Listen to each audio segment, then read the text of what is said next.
All right, everybody, welcome back to Pole Obsession. I'm Felix Kane, and I'm here with my fabulous co-host, Elizabeth Domazet.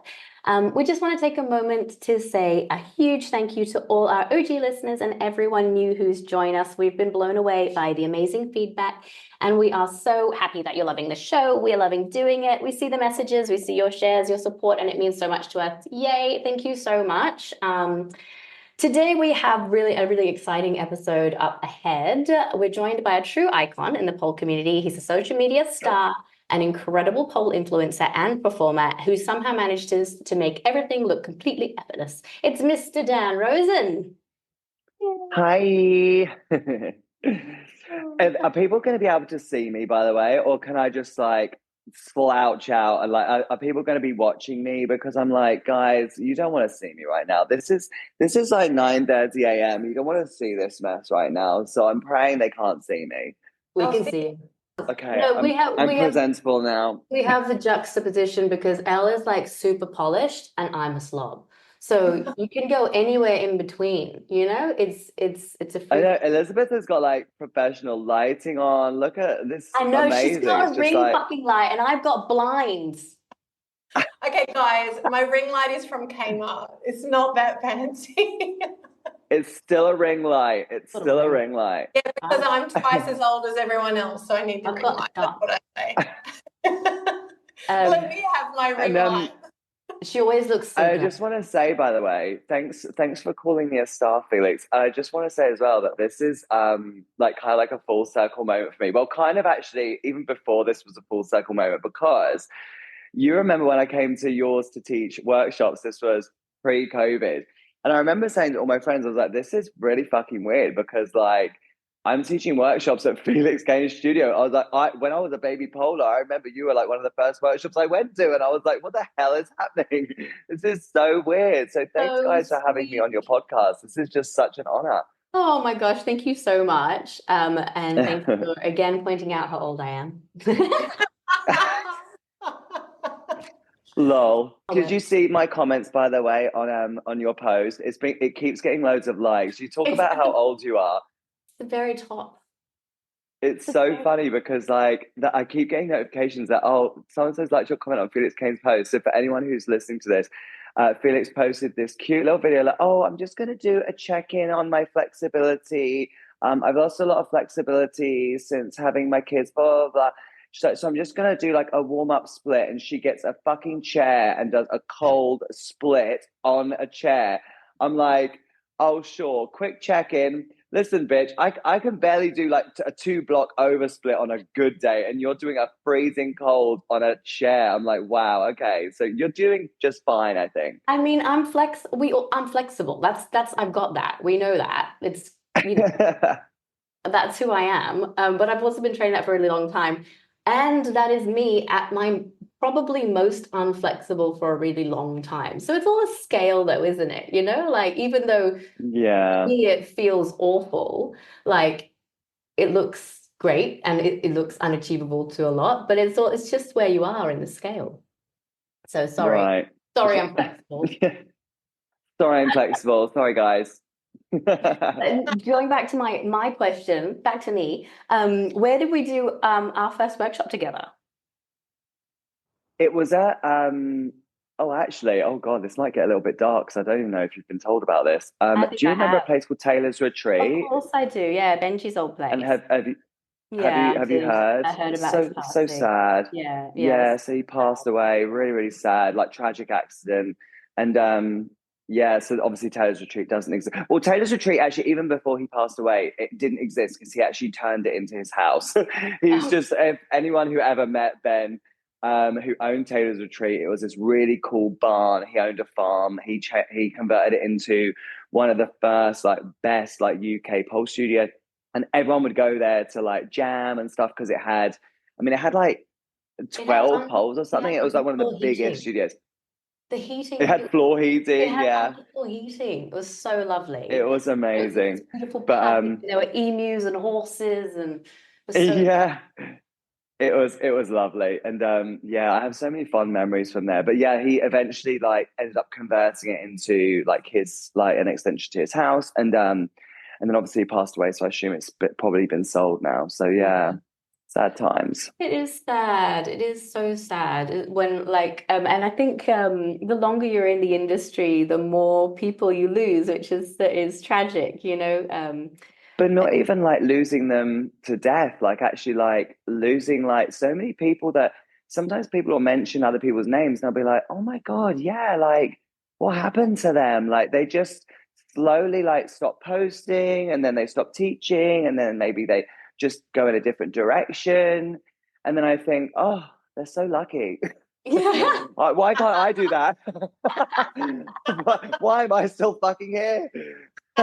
On this treadmill in this rat race, what the heck? Trying to keep up with these fucking kids. Yeah. Exactly. Why are they so bendy? I know. It's just like, and I like, this is why I do all of these, like some of the, and I know we're going to talk about it today, but like, you know, some of the content that I film is of these like, you know, these videos I'm seeing of these like Russian, Ukrainian kids, and they're doing these things that are just, I'm like, how is that even possible? And it's literally just videos of me just like crying into my hands and stuff like, how am I supposed to keep up with this shit? But obviously it's all just for jokes. I know obviously that, you know, a majority of the people we teach will never ever be able to achieve that, and that's fine. So I think, yeah, I've got a career for a little while longer yet, I hope. Oh, I think you're well established. I think you're part of the furniture now. Hopefully, yeah, hopefully. All right. Well, do you think you could do a brief little intro for any of those pole dancers who are maybe new or have been living under a rock? Can you tell us who you are? And then I've got more Sure. questions for you. Yeah, sure. Hey everyone. I am Dan Rosen, internationally tolerated pole instructor. I've been pole dancing since 2008, so a long, long time. And yeah, back when I first started pole dancing, like we did not really have loads of studios around here. It was a very different experience for me back then to what it is now. The industry has changed so much, and again, I'm sure we'll talk about that. But some good, some bad. But yeah, it's been a real journey for me. I competed a lot in my younger years, and did a lot of damage to my body and learned as I went along because we just did not have the knowledge that we have as an industry now, which is amazing. And I wish we'd had it then because my body would be a hell of a lot less injured along the way. But yeah, I've been doing it a long while. I've been teaching probably for over 10 years now. I have an online platform. I used to have a studio, but I actually just recently sold it because studio ownership as well. Like, oh my God, so many things we could talk about. But yeah, studio ownership is not what it used to be. It used to be so easy for me when I first opened my studio because there was hardly any studio. So people just used to flood into my studio. And I just realized over the recent years that it was time to sell it. So I sold my studio, but I teach online. I travel teaching workshops. I have a like a meme page and stuff that I run, and my page. I do a lot on social media, and yeah, there's no escaping me. I'm just everywhere. We were super interested in asking you, what was your sort of your thing that sort of started your trajectory? Like, was it the competitions? Was it pole lols? What really got you like the followers, the views, the interaction?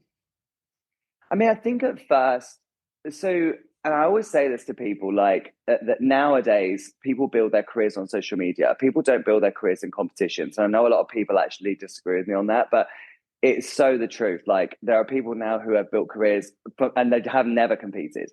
But back in the day, that was not a thing. So we had to compete. Like if you didn't compete, no one knew who you were because everyone used to watch YouTube and all of the YouTube videos were competition routines. I mean, just an example, like one of the first routines that I saw was Felix at Hedonism in Jamaica, was it? Do you know what I mean? So it's like, that was how it was, that we did competitions, people recorded them, they put them on YouTube. That's how we made names for ourselves. So that was kind of how I initially made names for myself. And then I started doing kind of like, I guess I was kind of one of the first people that was kind of creating the like tutorial style content where it was like, you know, kind of doing challenges and stuff and like you know, doing like, oh, here's a load of like leg hangs that you might like and stuff. And people really loved that. So they were like saving that content, and that got me a lot of followers. And then Susan and Danielle, the Australian characters that I made, like, they just kind of blew up because there was no one really making funny content like that at the time. So that again kind of threw me out there a lot. And then obviously polos. So it's kind of all been like, it wasn't one thing. I think it was just little bits from lots of different things that I did. Yeah, putting yourself out in lots of different ways. I'm really interested to know, because in 2008 there wasn't a lot of pole studios around, like anywhere in the world really. So what drew you to it? How did you start polling? Well, so we have a gay club not far from where I used to live at the time called Pink Punters. And Pink Punters had 3 levels. And on the downstairs basement, it was like kind of like dance house music, but they had just randomly, they had 4 poles, but they were kind of like scaffolding, very thick, like 50 millimeters poles. But and most nights, no one really did anything on them. Like it would be like the odd person would go and do like a little spin for a joke, and they just wouldn't know what they were doing. And then one night I was in there, and there was this girl and a guy, both doing tricks, and like stuff that I was like, that's not something that they've just taught themselves. Like they've been taught that. Like, so I literally just went straight up to them. I was like, you need to show me how to do that. Like, how the hell did you do that? I want to do that. And they taught me how to do an invert, right? They taught me how to do like a chop. Do you call it chopper? Like just chopper, like where you invert and straddle. They taught me how to do that and how to spin into it. I did it all night. I did not stop. I was like, oh my God, this is so fun. I can do an invert. I'm amazing. My friends couldn't do it. I could. And I was like, oh, this is so awesome. So they taught me that. And then the next day, I just remember my lats were like so achy. And I was like, fuck. I was like, what the fuck did I do yesterday? And then I was like, it must have been from doing those pole tricks. So I was like, I'm going to look up pole studio, see if I can find one. And actually, oh God, this really goes back. So back in the days when Katie Coates and Stacey were talking to each other, they did classes in a town not far from me, and Stacey was my teacher. So Stacey would teach me stuff. But actually, it's so funny as well because back then, no men were really pole dancing. There was a few, but they were more like circus artists. So we had people like Saulo Sarmiento, Edward Doy, but they were respected more as circus pole artists rather than just a normal guy wanting to go to pole dancing classes. So I went, and I remember because I contacted them, and Stacey was like, yeah, you can come. She was like, but you have to do everything that the girls do. So I'm not going to teach you shoulder mount first class. She was really strict with me, and I was like, that's great. I don't want to do that. I want to learn the full experience. And I guess being a gay guy, that made it a lot easier for me because I guess straight men probably wouldn't have wanted to do that. But, you know, we did our cute routines where we did like step around and stuff, and we do like a cute, sexy song. I fucking loved it. Like, I just loved it. And I really loved Stacey, and she was just such a great crack. And like, yeah, so that's kind of how I got into it. And then like competing as well. It was so funny because back in that would have been 2010 maybe that I'd done my first like intermediate competition. Like it was compulsory that people had to wear shoes, which is so funny because now there's like no competition where it's like compulsory unless it's like an EXO competition, for example. But like I had to wear shoes, but I couldn't wear heels because I'd never danced in heels. So I just wore like trainers. So I've got a cutest video of me dressed as like a little vampire with my little black trainers on. Like, oh, it's so funny. Like I look back and I just think it's so funny how it's changed. But yeah. Excuse me. It's very different. Heels in some competitions in Australia, like so Miss Pole Dance is still compulsory to wear heels. So is there not not the same there? I mean, like I guess obviously if it was like an exotic competition, like if it was like exotic generation, it would be very odd if someone went and did no heels because obviously the whole point is that you're supposed to be wearing heels. But I mean, like for example, like in pole theatre, you've got the heels category, you've got the non-heels category, so it's not. But back then it was like all competitions. It was all heels. So like it was compulsory you had to wear heels. So yeah, no, there are still some. I guess what I mean was like there was not the variety we have now. But yeah, it was difficult to find studios. Like that studio was like 45 minutes away from where I lived, and like that was close. Like that was close compared to some. So you know, like Taylor's Retreat, for example, I used to go to Taylor's Retreat every weekend because like it was the biggest studio for us to use that looked really, really cool. And that's where everyone used to meet up and jam. But that was 2 hours away from me. I had to drive 2 hours to get to it. But now, oh my God, now ask a student to travel 20 minutes to a studio. They're like, oh, no. I'm like, bitch, we traveled 2 hours, bitch. Like 20 minutes is nothing. They're like, oh, a workshop, but it's 20 minutes away. I'm like, bitch, you don't even realize how lucky you are now. There's one in every suburb now. There's literally a pole studio in every single suburb. And I find this so interesting, actually. So, Elizabeth, do you have your own studio as well? Yeah, I've got a lot of studios, yeah. You've got a lot of studios. So, like, I find it so intriguing, actually. I hope you don't mind me asking you a question. Because this is actually a discussion that we have a lot in the UK, because in the UK, the studios they're surviving, but like, so I noticed that in Australia, you guys do a lot of terms. If we did that here, the studio would not survive, because so many of the other studios don't do terms. And I've always wondered, like, how the Australian studios do so well. Like, it's just amazing. Like, and I'd love to maybe off camera sometime discuss like what the UK studios can do to be more like Australian studios, because the vibe in Australia is so completely different to here that it makes me wonder, why is it so much more popular in Australia than it is here? Is everyone just a lot more sluttier in Australia? Is that what it is? It's more sluts in Australia. Is that what it is? Well, no, look, I tell you what, yeah. Well, some studios are super sexy, right? Mine's the total opposite. Right. My studio's not super sexy at all. We do heels classes, but most of our classes are not that way. Like, when they're locked in for a term, they don't just come once and then go, oh, no, I'm not sure. They're actually locked in and they're paying for that full term, whether they like it or not. So it usually takes 2, 3, 4 classes for most people to go, actually, I can do this. This is cool. Yeah. I'm having fun and I like it. So I think terms for us work really, really well. I know there is some studios in Australia that don't have terms, and I know that not all of them have the same amount of students that the ones do with terms. So I think terms for us is really good, and it locks them in. And we do different things as well. Like, I personally have 12-month contracts like gyms do. So they're actually locked in for 12 months. Ah. Yeah, so I do lots of things like that. So kind of like, I guess, thinking outside the box a little bit. But I've been doing that. I think I might have been one of the first. I've been doing that for years, like at least 10 years I've been doing that for. But do you know what it is, though? I think the difficulty is that now in the UK, because it's been, I don't like to use the word devalued so much, because I feel like that's the wrong word, but it's the only word that comes to my head at the moment. Like, I feel like because it's been devalued in the sense that so many people are just offering drop-ins, they just want to get anyone in. They're just like, oh, please, like, just come. Yeah. That now no one's locked in. No one is sticking around for these terms. And like you said, I totally agree with what you're saying. Like, if they do 4 weeks, by that point, they're probably like, I actually love this. But on the first class, I was like, oh God, this is really hard. Like, I don't know if I'm going to go back. But by the 4th, 5th, I was like, I fucking love this. This is awesome. So, and I totally get what you mean about the whole term thing. By the end of that term, they've paid for it. So if they don't show up, then whatever. But the lightness is they're probably going to do it because they'd already paid for it. So maybe that's why. But if someone did that here now, people would look at it as like, well, why would I pay for 8 weeks? I have to do 8 weeks when I can just go to this studio and just pay for a one-off class. And I think that's the difficulty. Whereas in Australia, so many of the studios are very similar in the structure of how they do their courses and stuff.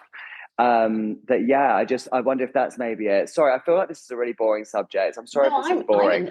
I find this really interesting, stuff like this. I was thinking, so is choreography not very valued in the UK? It's just tricks classes, because you can't teach choreography in 1 week.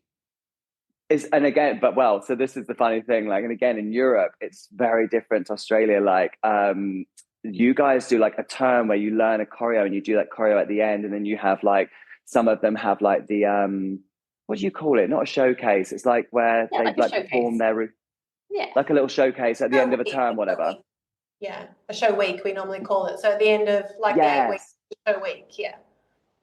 Yeah, right, and we have so like a show week. Yeah. And I love that. I think that's great. But no one does that here. So choreo class in the UK, you will laugh, because like we basically make new choreos every week. So we'll do like about a minute of choreo every week. Yeah, it's a nightmare. but I am used to it. So like I But kind how of do just they like, get good? Yeah.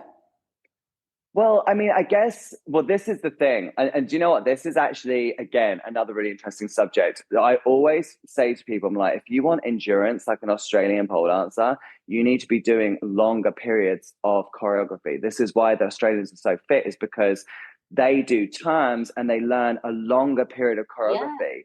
But we have this really weird thing going on in Europe at the moment where people want this fast, they want a picture, they want a trick, they want something to post on Instagram, they want this dopamine hit of like, I got this and I've posted this. And it's so, this is what I mean. It's just such a different culture in Australia. And I just don't understand why it's so different and why we aren't more like that. It's very odd, I very think odd. we do have a little bit of that here, but certainly I think maybe Okay. because of the way that it's structured, like just historically, the very first pole studios here were in terms and had choreography, and that I think that's just trickled down, and now everybody does it all there the same because that structure worked, and so we kind of copy and paste a structure that does work. But we do have like the people that just want to like not really perfect anything, just come in, learn the thing, get it on the Instagram, learn the next thing. You know, like I don't want to get Right, this, I just want it done. Which as a right. dancer, I cannot, I cannot see the value in it. Because it's not Mm-hmm. really a true representation of where you're at. If you had someone help you into the move, hold your leg, connect your leg, and then run away for the picture, you're Get not it, doing yeah, it. You haven't mastered it. So what's the point of putting it on your Instagram if you can't actually do it? absolutely. Um, Yeah, I totally agree with you. but I think there's definitely a difference between mastery and being able to do something. Yeah. Yeah, Yeah. for sure. We have different courses too. So we'll have our beginner, intermediate, advanced, elite, and then they learn tricks to choreo and then they build on that over an 8-week period. So they've got it. And then we've got other classes, for example, like a heels class, and they just learn choreo and they build on that over an 8-week period. And then we have tricks classes as well, where they only just learn tricks. So we offer lots of different classes. And with the one-off, so people really only want to come one time, we charge $39 for a casual class. But if you want to start as a beginner, our whole beginner's term is $15 a class.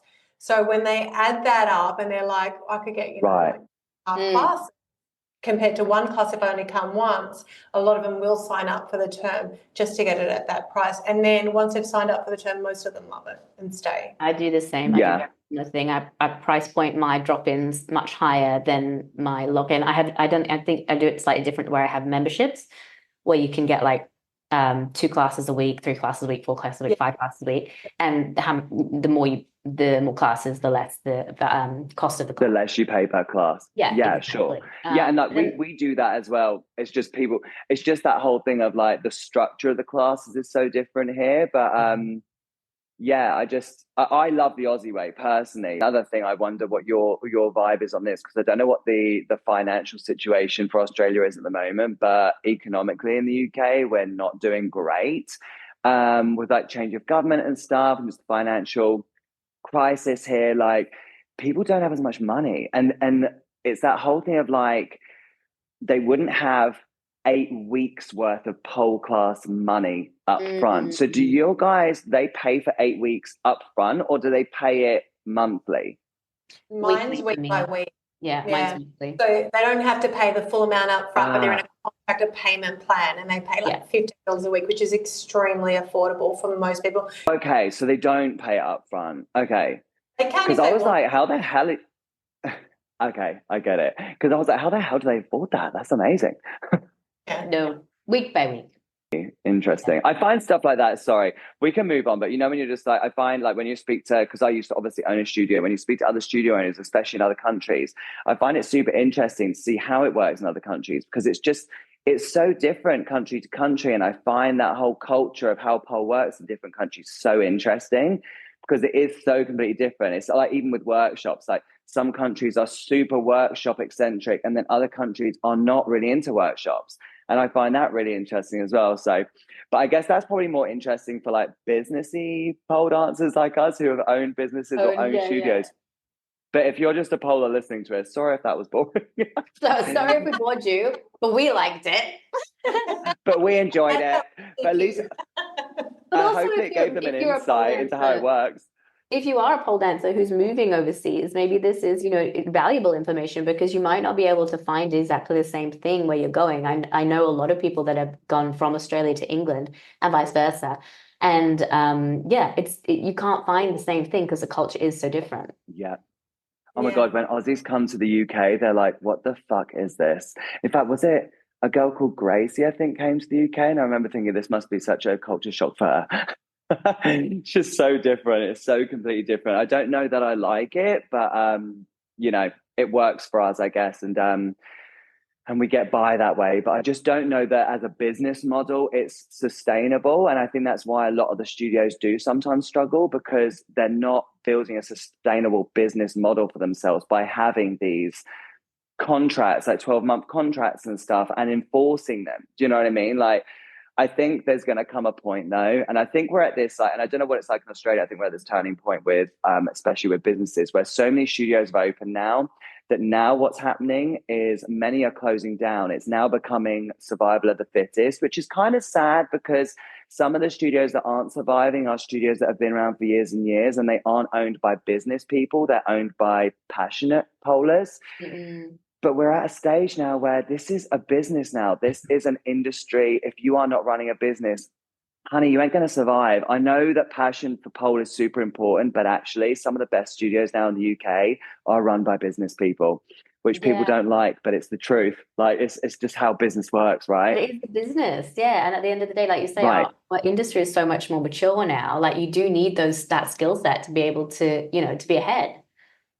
Yeah. And this actually is a lot of the reason why many people in the industry are not a mega fan of me, because I've always been very business minded. I'm very much like, I've always said to like other, traveling pole dancers, famous pole dancers, I'm like, okay, they're like, you're doing amazing. Like, what's your plan now? So like, are you investing your money? Like, what are you doing? And they're like, what do you mean, Dan? Like, I'm like, do you have a pension? They're like, no. I'm like, baby, like, this is your business. Like, you are not going to be able to do this forever. Like, and I feel like an alien when I'm talking to these people because I'm like, we just don't have a lot of, I know it sounds really bad, but like financial literacy within our industry because 100%. we're expected to be this like struggling artist industry where we have to be living paycheck to paycheck. I'm like, no, I don't want to live that life. I've never wanted to live that life.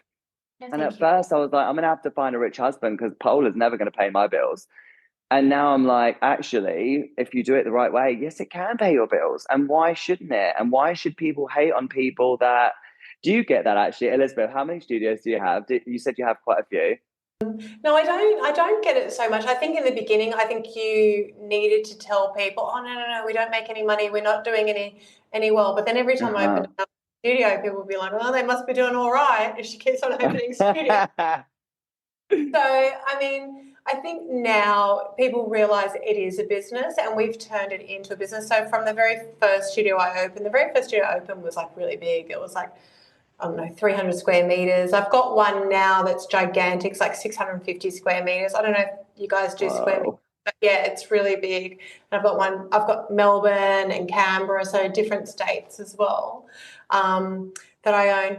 But I think that people, if you give them really good service, and my instructors are trained extremely well Yeah. and good quality, my studios are very bougie as well.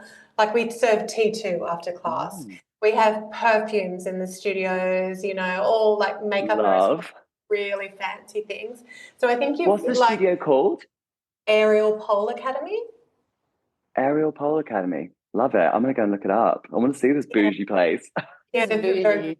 it is bougie. I love it. It's But very, this is the very thing though. expensive. I think this is the difference. Like, so I just feel like, and what I meant when I was asking that, do you like Elizabeth or Elle, by the way? I heard Felix call you Elle.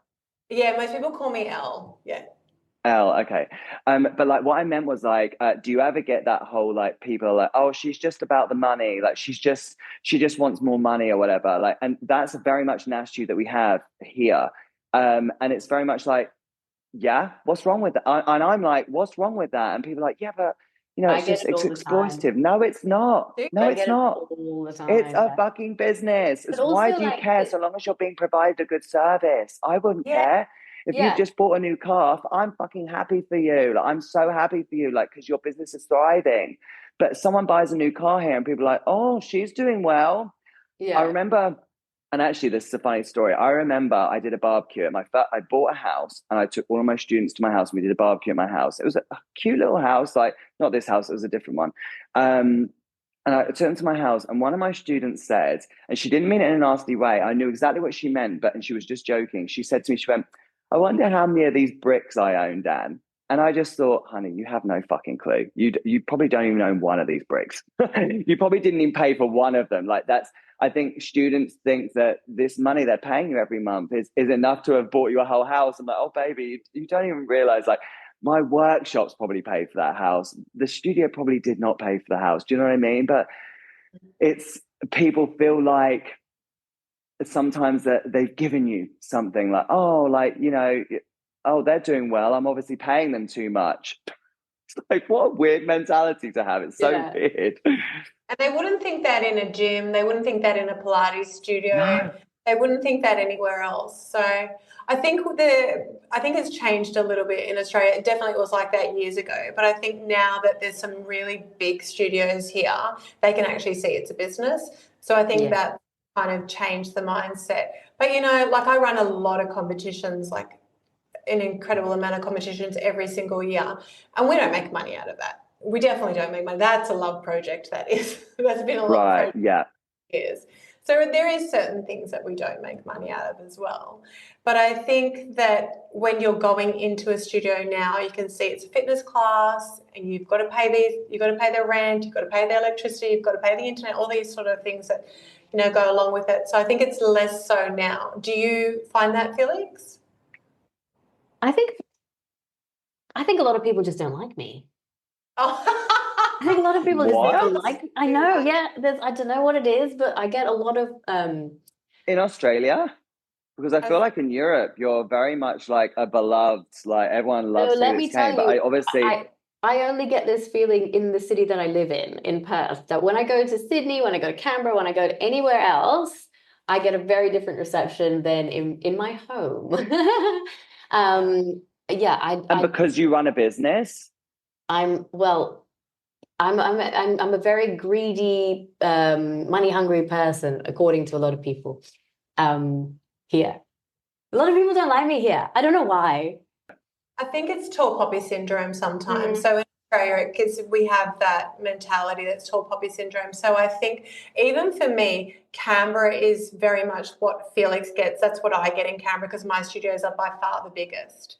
So I definitely get that from other Canberra studios.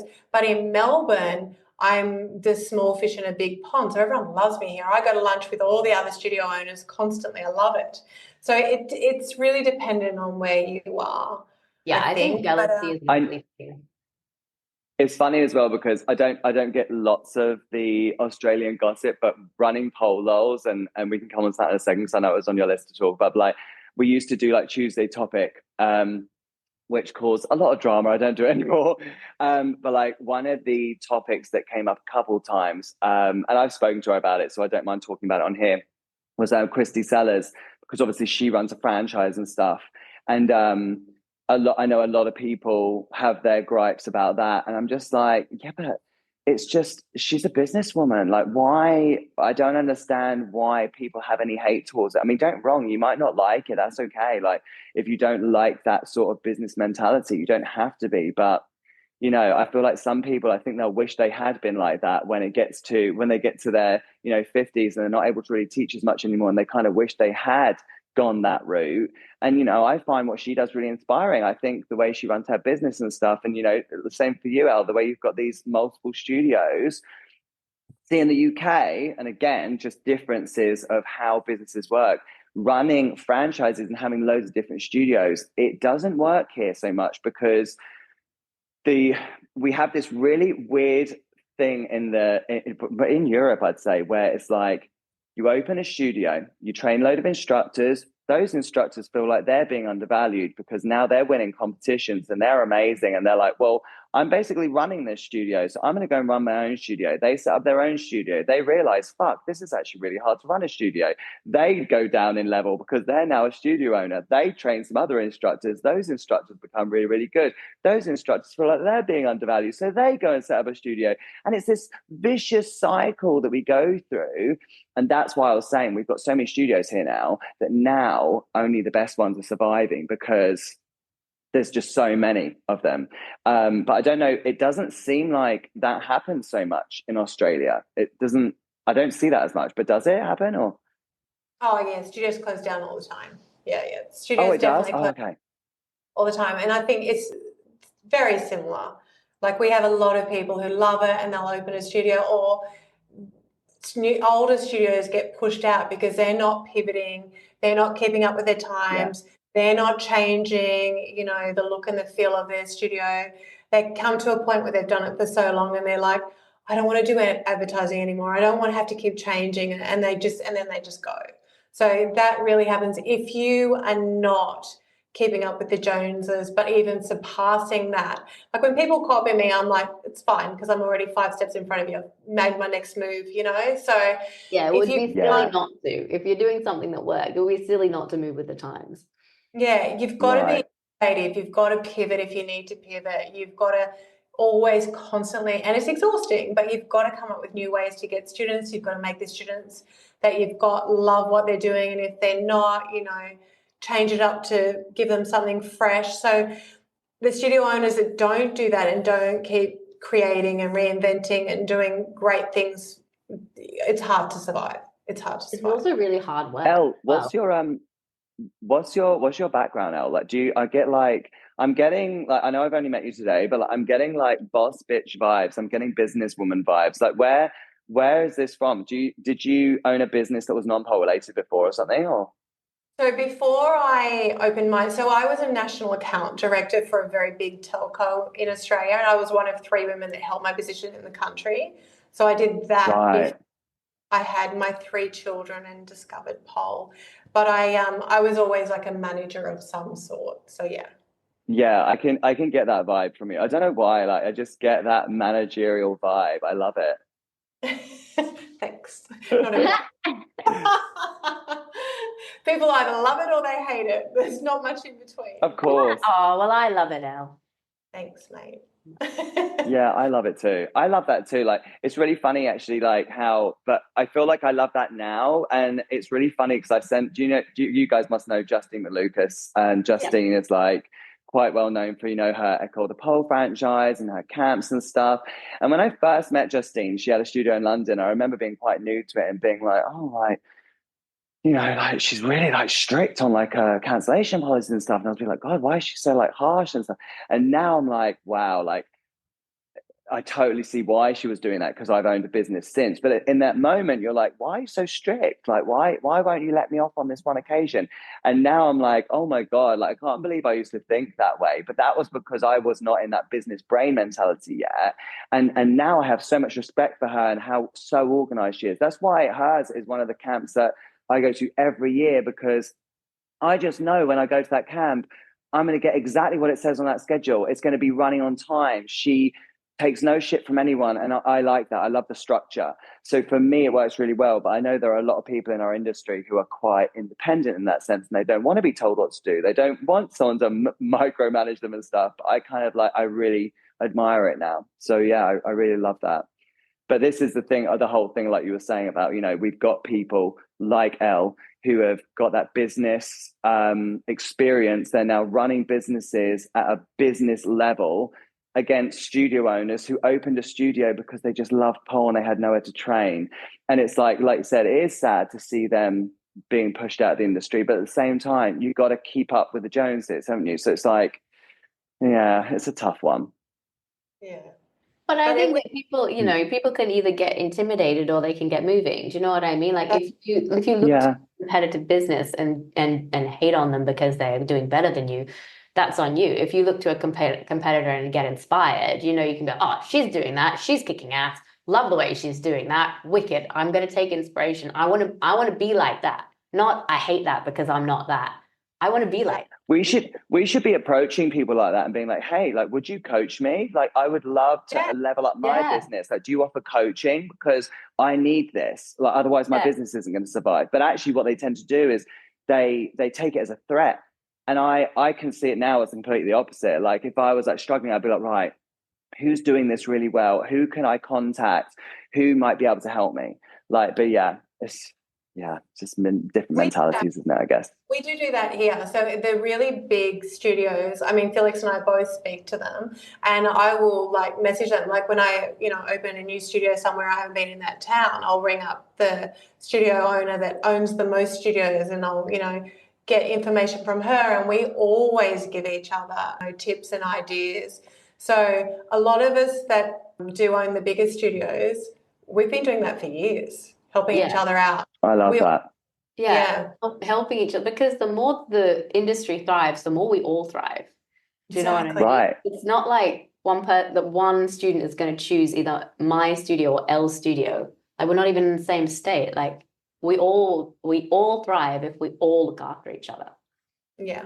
For sure. But even if you are in the same state, I feel like there's enough people to go around. Do you know what I mean? It's like, why can't you help each other? That's why, like, I mean, Stacey's studio, like, she was my first teacher. She's 45 minutes away from where my studio was. It's quite far, but she used to always help me, and I would always try and help her where I could if she needed anything from me. And we always had a good working relationship, and I feel like it's so important with local studios. But yeah, I don't know, studio life. We could talk about it for hours. We could. But what I would love to know is, why did you sell your studio, and what happened there around that? Because I know you did a post that went a little bit viral about that. Can you tell us about that? Yeah, well, I did that post because I feel like we were talking about, I feel like a lot of students and stuff, they don't really understand like the ins and outs of how studios run and actually what studios are dealing with. I did that post because I felt it was really important, now that I'd sold my studio, to kind of just let people know the truth about studio ownership, because I just wanted people to, especially in times at the moment in the UK, we're really suffering in terms of like our financial stability. And I wanted it to be like, guys, like, this is what the studios realistically are dealing with. Like, go and support your studios. Like, this is what they're dealing with. It's not as easy as you might think it is. And yeah, it went viral because all of the studio owners were sharing it. I was like, oh wow, okay. So that's why I ended up putting it as a post, because I only did it as a story. Just like, I like to, with my stories, I like to try and make them quite engaging and talking about subjects rather than just, like sharing student stuff or whatever. I like to talk to my followers about stuff. And I just felt like it was a subject that was just playing on my mind.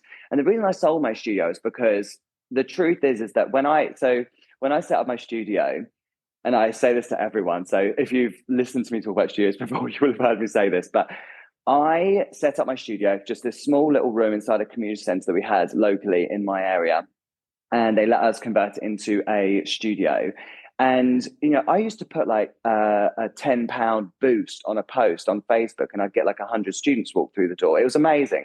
Like, we'd have loads of people coming from Facebook ads.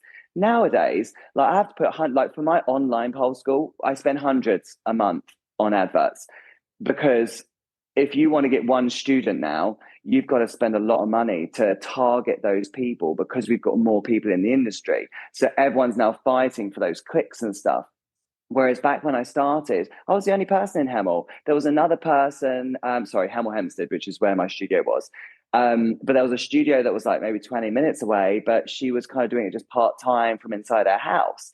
So it was still very like few of us. So back then it was super, super easy. But obviously, as the industry has progressed, we had COVID, my online studio kicked off, and I just realized that actually financially, I needed to focus my energy on my online school because it made more sense for me. So I just realized that the time had come. And when COVID happened, I ended up having to move further away because I needed, as you can see behind me, my pole, but my home that I lived in when COVID happened, the ceilings were quite short. So I could teach online, but I was limited to what I could do. And I was like, I remember saying to my husband, I was like, listen, we're coming out of this lockdown. The government were doing like this incentive for people to buy houses where we didn't have to pay a tax called stamp duty, which is quite heavy. I was like, we'd be stupid to not invest this money that I've made into getting a new house. Whilst they're doing this incentive, it means I can get a bigger pole. And I said, the thought that we aren't ever going to go into another lockdown is just, there's no way. Literally, we went straight into another lockdown. I was like, I told you, I knew this was going to happen. I was like, I just knew it wasn't over. I knew it wasn't over. So I was like, it was the best decision I ever made, but it was further away from the studio. So it meant I was having to travel an hour and 15 minutes to my studio. And I was like, I just moved away from that part of my life. It taught me so much about business. It taught me so much about life. I'm so forever grateful for that studio, and it still holds such a dear place in my heart. I sold it to one of my instructors, Karen, who was the most loyal instructor you will ever meet in your life. She was the type of instructor, you know how we've all got like one or two of those instructors who you can literally be like, babe, I'm not going to be there. Like, I'm 30 minutes away. Can you run to the studio and start my warm up for me? She'd be like, yeah, okay. She'd be there. She was the best. She was the only person I knew I wanted to sell it to. So I gave it to her really cheap. And and now she's running it, and it's back doing as well as it was before. And it's just amazing to see. So yeah. That's so good as well, like to be able to like move on from a business, but still see it thriving and be happy, you know? Like that's yeah, the dream, isn't it? You know? exactly. Like, because I didn't want to just close it, because obviously all my students would have been so sad. And I was like, I want to find someone who will take over, who I know is as passionate about it as I am. And so I was just so glad that she said yes, because she's a grandma. She's got two kids. She's got three kids, two grandchildren. No, three grandchildren now. But she's like she was a young mum, so she's still quite young. And and she's just, I was like, I bet she might say no because she's just so busy with her grandkids and stuff. But she said yes, and I'm just so glad because she's just the sweetest person. I'm just so grateful for her. Oh, perfect. Oh, Yeah, Karen, we love Karen. We love Karen. Karen's the best. So how Yeah. now that you're not using you don't have a studio anymore, how are you making money? How are you surviving now? So my online studio is like just as much work as my other studio was. Like my online studio is doing very, very well.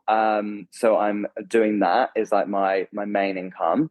My secondary income is my workshops and my workshop tours, and teaching workshops. I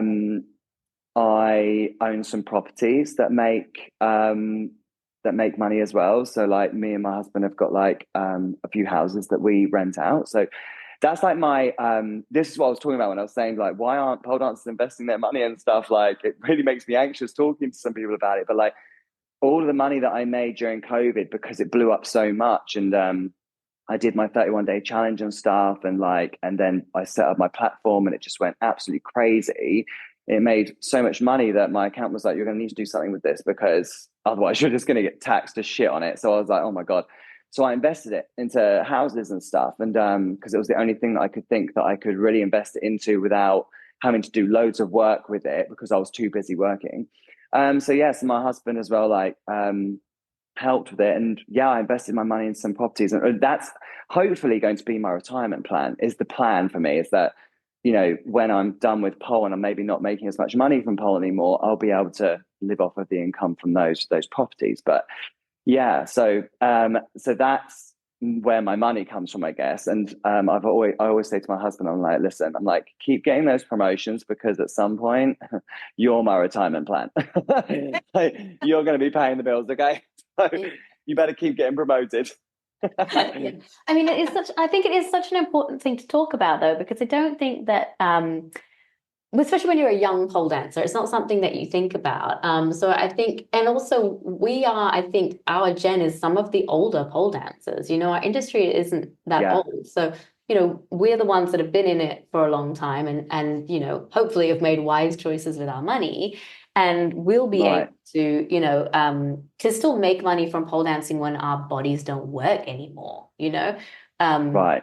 Because that's the thing, and also you never know when it's going to stop. You know, you might get a catastrophic injury at any time. So it is a gamble. Right. And this is, I say this all the time. I'm like, if I got hit by a bus tomorrow, at the moment, I could probably just about live off of the money that I make from the properties and stuff. And from like some of the online courses that I've recorded that I could sell as just like recordings. Yeah. But it wouldn't be the life I want to live, but I could live, I could pay my bills kind of thing. But, you know, and but I don't want to live that life. I know it sounds really bad, but like I just feel like we live one life and I want to live it to the fullest. I want to travel the world. I want to see nice places. I want to stay in nice hotels. I want to do all these nice things.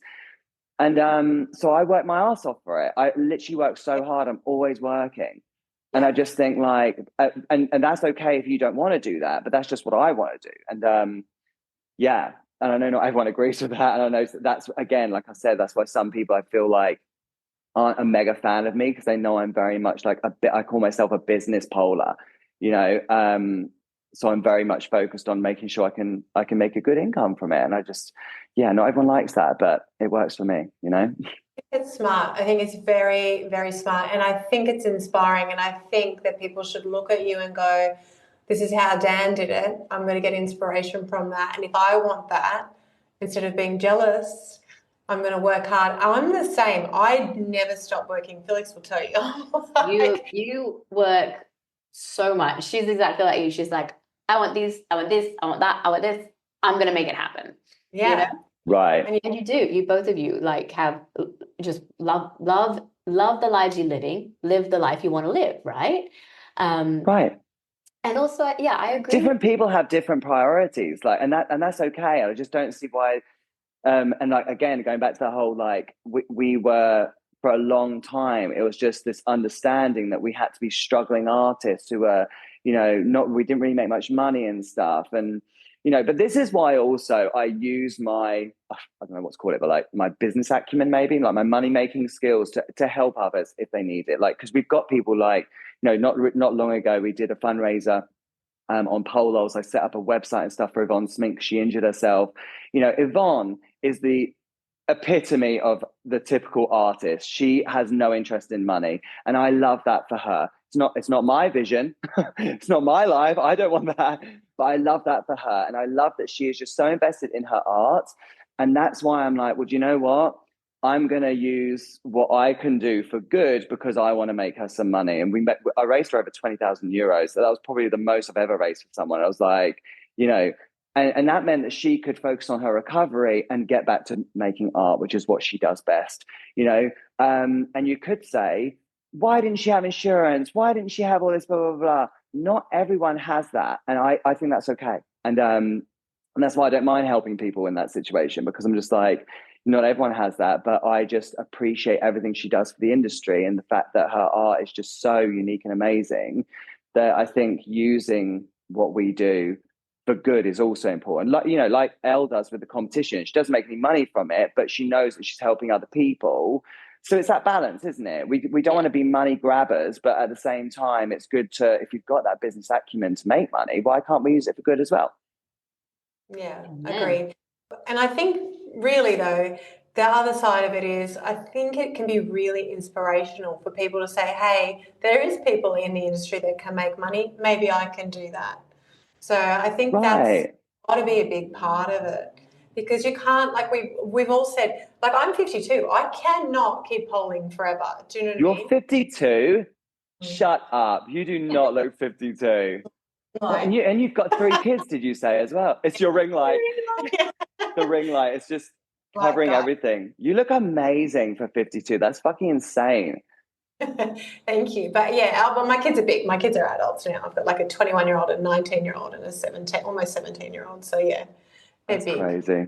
They were babies when I started. So that's how long I've been doing it. Yeah. So no, I think it's really inspirational. And I think people that are doing well, like in business, like you mentioned before, Christy, I find Christy really inspirational. Like I think absolutely. It's fantastic. And there's some people out there like Felix and I have recently spoken to Robin, who owns Sydney Pole, and she's inspirational. And, you know, Ness, who owns Bobby's. But I think that's great. And I think it's great for us to show the industry what people can actually do. So I think you're doing well. Thank you for listening to part 1 of our chat with Dan Rosen. If you'd like to follow Dan Rosen, you can find him on Instagram at Dan Rosen Pole. If If you'd like to follow Felix on Instagram, you can follow her at The Real Felix Kane, and you can follow Elizabeth on Aerial Pole. Until next week when we have part 2 with Dan Rosen, thanks again, and we will talk to you soon.